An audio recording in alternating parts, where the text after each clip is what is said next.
Welcome to JNM nursing complete study. तो आज हमारा डाइजेस्टिव सिस्टम का पार्ट है लार्जेस्ट इंटेस्टाइन। लार्ज इंटेस्टाइन को बड़ी आंत बोलते हैं। तो starting from the caecum it is long tube which is about 1.5 metre long, also known as colon. जो स्टार्टिंग होता है सीकम से, और एक लॉन्ग ट्यूब होता है जो कि 1.5 से लेके लॉन्ग लंबा होता है, जिसको हम कॉलन बोलते हैं। कॉलन जो होता है एक ओपन एंड होता है ऑफ द सीकम का, जो कि मर्ज होता है एक लॉन्ग ट्यूब में, उसको हम कोलन बोलते हैं, जो कि फूड पैसेज होता है। और ये डिवाइडेड होता है ascending, transfer, descending, sigmoid portion में, अलग अलग पोर्शन में। तो the last part of small intestine is attach by the ileocecal wall to the caecum. The last part जो है हमारा स्मॉल इंटेस्टाइन का, उससे अटैच होता है इलेविक वॉल से सीकम तक। The ingredients of the food from the ileocecal valve come into the large intestine from the small intestine. और जो फूड के जो इंग्रेडिएंट्स होते हैं वो इलेविकल वॉल में आते हैं स्मॉल इंटेस्टाइन से लार्ज इंटेस्टाइन तक। But these component do not return to the small intestine. लेकिन जो कंपोनेंट्स हैं वो दोबारा से स्मॉल इंटेस्टाइन में नहीं जाते हैं, फ्रॉम द लार्ज इंटेस्टाइन में से स्मॉल इंटेस्टाइन में नहीं जाते हैं, क्योंकि because it prevents the regurgitation backflow of the components by the ileocecal wall. क्योंकि ये प्रिवेंट करता है, जो बैकफ्लो है उसको इलेविक वॉल जो है वो कंपोनेंट्स को जो है प्रिवेंट रखती है, ताकि जो हमारा फूड है वो बैकफ्लो ना हो। ये हमारा लार्ज इंटेस्टाइन का डायग्राम है, जिसमें हमारा जो स्मॉल इंटेस्टाइन है इससे अटैच हो रहा है। ये हमारा अपेंडिक्स है, बर्मीफॉक्स अपेंडिक्स बोलते हैं। ये हमारा सीकम है जो कि इलेविक वॉल से अटैच रहा है। फिर यहाँ से हमारा फूड जाता है असेंडिंग कॉलन में, फिर हमारा ट्रांसफ़र कॉलन, फिर डिसेंडिंग कॉलन, सिग्मोइड कॉलन है ये फिर हमारा रेक्टम, फिर एनल कनाल के थ्रू एक्सक्रीट आउट हो जाता है। और ये जो हमारा यहाँ पर ये कर्व है, ये होता है हमारा राइट कॉलिक फ्लेक्सर, और ये होता है left colic flexor.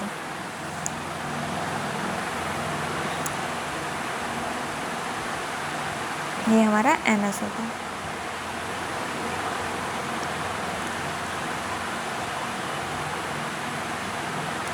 The large intestine into following parts में डिवाइडेड। पहला है हमारा caecum. It is the first part of the large intestine which is located in the right iliac region. ये जो है हमारा फर्स्ट पार्ट है लार्ज इंटेस्टाइन के, जो कि लोकेटेड तो है राइट इलेविक रीजन में। ये एब्डोमिनल पैल्विक एब्डोमिनल वो जो रीजन है उसमें ये 9 पार्ट्स होते हैं, जिसमें साइड का जो पार्ट है वो राइट इलेविक रीजन में ये जो सीकम है ये प्रेजेंट होता है।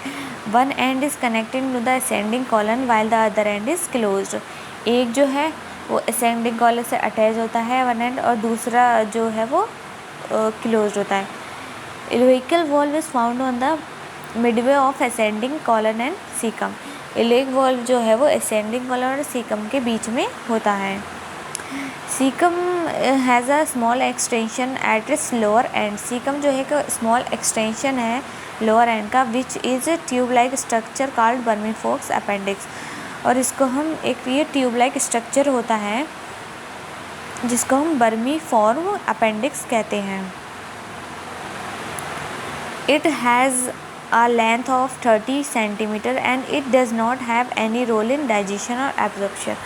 It has a length, इसकी जो लेंथ है वो 30 सेंटीमीटर होती है, और ये जो है डाइजेशन में या फिर एब्जॉर्प्शन में कोई रोल प्ले नहीं करता है। इसका जो सिर्फ है कि जो वेस्ट मटेरियल हमारा बचा है उसमें ये लार्ज इंटेस्टाइन जो है वो ले जाता है, और उसके बाद में ये एनल कैनाल में एनस के थ्रू एक्सक्रीट आउट कर देता है। लेकिन जो कुछ कंपोनेंट्स जो स्मॉल इंटेस्टाइन में एब्जॉर्ब नहीं हो पाते, वहाँ वो लार्ज इंटेस्टाइन में एब्जॉर्ब होते हैं।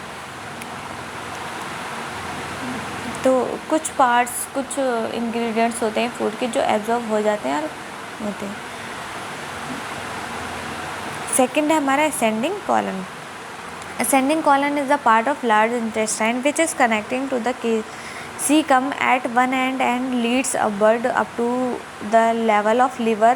There it takes an acute sharp curve towards left and gets converted into transfer colon. Ascending colon जो है वो लार्ज इंटेस्टाइन का फाइबर जो कि कनेक्ट होता है सीकम से लेके एक वन एंड तक है, लीड अपवर्ड्स ऊपर होता है up to the level of liver तक उसका लेवल रहता है. Then it's take an acute sharp curve, और वो एकदम से एक्यूट शार्प कर्व लेता है टुवर्ड लेफ्ट हो जाता है और कन्वर्टेड हो जाता है ट्रांसफर कॉलन में. The folding sac-like structure on the surface of large intestine is known as haustra. और जो folding like structure हमारा sac-like structure, इसमें जो ऐसा लगता है जो साइडों में बबल्स जैसा है उसको हम haustra बोलते हैं. डायग्राम के थ्रू समझाते थे कि haustra क्या होता है. देखो ये जो होते हैं ये इनको हम haustra बोलते हैं, को हम हाउसरा बोलते हैं. ठीक है.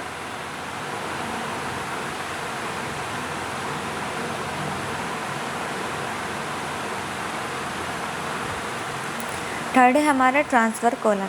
It is the part of the large intestine which extend across the abdominal cavity and makes a splenic flexure step down on reaching the level of spleen.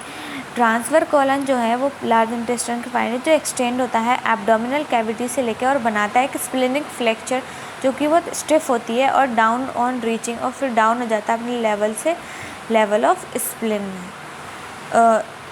Spline जैसे जो उसका जो लेवल है रीचिंग करता है कहाँ तक, स्प्लिन तक पहुँचता है और फिर ये जो है वो लेफ़्ट कॉलिक जो स्प्लिनिक फ्लेक्चर है वहाँ से डाउन हो जाता है. कहाँ तक पहुँचता है, स्प्लिन तक पहुँचता है. फोर्थ हमारा descending colon. Descending colon is the part of large intestine which leads downward in the abdominal cavity and turn to the body of the middle to continue with sigmoid colon.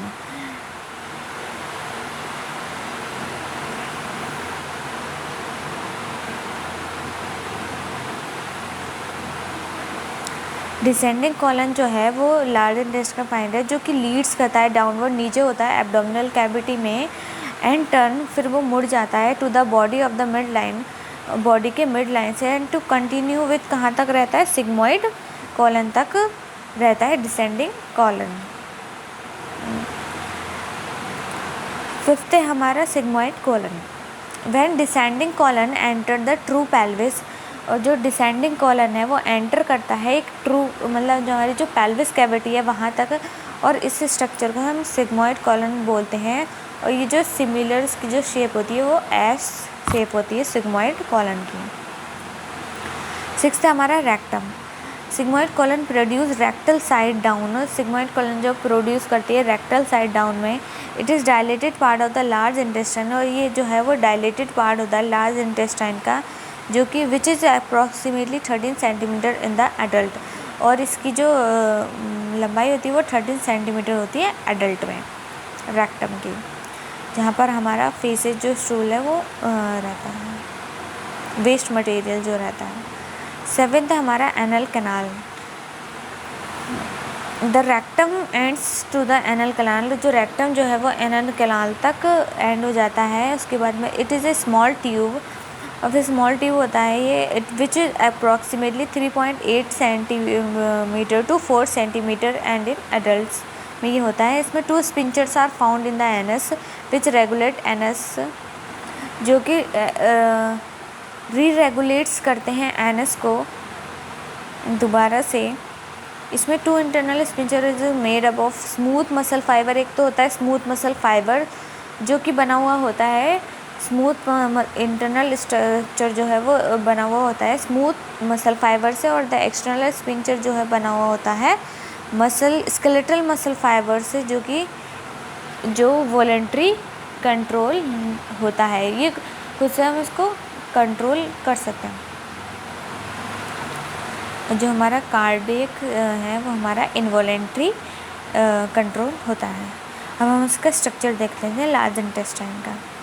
The structure of the large intestine is similar to the basic structure of the alimentary canal and the wall of the rectum. जो structure है large intestine का ये basically structure है alimentary canal का similar रहता है. Wall of the rectum इसकी जो वॉल रेक्टम की जो वॉल है एंड एनल कनाल की और also made up of 4 layer से ये बनी होती है, जो कि सेम टिश्यूज़ के होते हैं। But in the muscular layer, लेकिन मस्कुलर लेयर में there is some conversion is an a mechanism of muscular fibre, कुछ कन्वर्जन होते हैं मैकेनिज्म के मस्कुलर फाइबर्स के। In this layer smooth layer of tissues is not found, इस लेयर में जो है वो स्मूथ लेयर होती है ऑफ टिश्यूज़ की जो फाउंड नहीं होती है। But these muscular tissues are arranged in the form of 3 bands, और ये जो लेकिन जो मस्कुलर टिश्यूज़ हैं वो अरेंज करते हैं इन द फॉर्म ऑफ 3 बैंड्स में फॉर्म करते हैं, विच वी कॉल टेनिया कॉली, और जो जिसको हम टेनिया कॉली बोलते हैं। हमारा है अपेंडिक्स सीकम सिग्निकुलर फ्रैक्चर है ना। और हमारा फिर हमारा ब्लड सप्लाई, आर्टियल सप्लाई होती है। Large intestine is supplied by the superior and inferior mesenteric arteries में जो है वो आर्टियल सप्लाई होती है। सुपीरियर मेसेंट्रिक आर्टरी में caecum ascending colon and some part of blood to transverse colon में जाता है। इंफीरियर मेसेंट्रिक आर्टरी में the blood supply to the upper part of the colon, the upper part of the rectum and the lower part of the rectum and the anus is supplied by the branch of iliac artery में supply होता है। venous drainage, superior mesenteric vein and iliac vein drain into blood from the large intestine, और जो superior और inferior mesenteric vein है और iliac vein जो है वो ब्लड को जो है वो ड्रेन करती है लार्ज इंटेस्टाइन से। Functions of large intestine, digestion होता है। The digestion of the food mainly occurs in the small intestine, but some food components can not be digested by the small intestine and such components get digested in the large intestine. ये बात है कि जो digestion है food का mainly कहाँ होता है, हमारे स्मॉल इंटेस्टाइन में ही होता है। जो हमारे फैट्स हैं, कार्बोहाइड्रेट्स हैं, प्रोटीन्स हैं, अलग विटामिन्स हैं, तो वो हमारे जो है वो स्मॉल इंटेस्टाइन में ही एब्जॉर्ब होते हैं, और जो हमारा वेस्ट मटेरियल रहता है वो हमारा लार्ज इंटेस्टाइन में चला जाता है, क्योंकि उसको पता है स्मॉल इंटेस्टाइन को कि जो हमारे बॉडी के लिए इम्पोर्टेंट है वही जो स्मॉल इंटेस्टाइन है वो एब्जॉर्ब करता है, और बाकी का जो वेस्ट मटेरियल है वो लार्ज इंटेस्टाइन में भेज देता है। लेकिन कुछ डाइजेशन जो होता है वो स्मॉल इंटेस्टाइन में नहीं होता, वो बच जाता है, वो लार्ज इंटेस्टाइन में जाके होता है। तो लार्ज इंटेस्टाइन को भी पता होता है कि मुझे क्या क्या चीज़ें डाइजेशन एब्जॉर्ब करनी है। जो हमारा वेस्ट मटेरियल आया है उसमें भी कुछ प्रोटीन्स या कुछ जो भी उसमें बचा हुआ है वेस्ट मटेरियल में, तो उसमें से एब्जॉर्ब कर लेता है।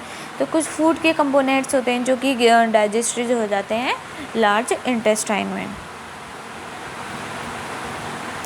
Absorption, carbohydrate, protein, fat absorption from the food component take place in the small intestine. यही है कि कार्बोहाइड्रेट, प्रोटीन, फैट्स एब्जॉर्प्शन होता है फूड कंपोनेंट जो कि स्मॉल इंटेस्टाइन में होता है। But glucose and water is absorb in the large, क्योंकि कुछ ग्लूकोज और वाटर जो है वो लार्ज इंटेस्टाइन में होता है। And this absorption continue until the phases become semi solid state में।